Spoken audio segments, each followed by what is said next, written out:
ቀባሪ ተስእነኒ ካብ ጣልያን ሓንቲ ሓብትና ከም ዝበለት ኣነን በዓል ቤተይን ሓሚምና ሆስፒታል ኣቲና ነርና በዓል ቤተይ ዓሪፉ ናብ ሆስፒታል ካብ ንኣቱ ኣይተራኸብናን ኣነ ምስ ሓሸኒ ሞት በዓል ቤተይ ያርዱኒ ክልተ ደቀይ ኣብ ገዛ ኣለዉ ንሶሙን ሕጂ ሞት ኣቦኦም ብቴሌፎን ተረዲኦም ኣለዉ በዓል ቤተይ መዓስ ከም ዝቕበር ኣይፈለጥኩ ምክንያቱ ዝሞት ሰብ ስለ ዝበዝሐ ብሪጋ ኢኻ ትቕበር ምናልባት ኣብ ቀብሩ ይርከብ ይኸውን በዚ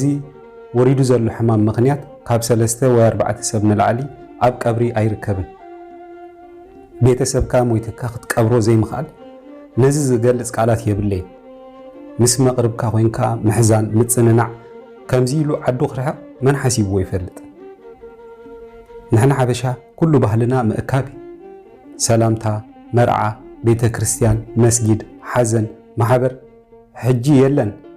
ኩሉ ነገር ተዓጽ ዓለም ኣብ ታሪኻ ዘይረኣየታ ተተኣናግድ ዘላ ስለዚ ኩሉ ሰብ ክገብሮ ዝግብኦ ጥንቃቐ ይግበር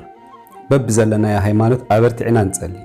ምክንያቱ እዚ ሕጂ ወሪዱ ዘሎ ሕማም ምስ ሓዘና ክረዳእና ዝኽእል ሰብ ስለዘየለ ኣበርቲዕና ንጸሊ እግዚአብሔር ምሕረቱ ይላኸልና ንኹልና አሜን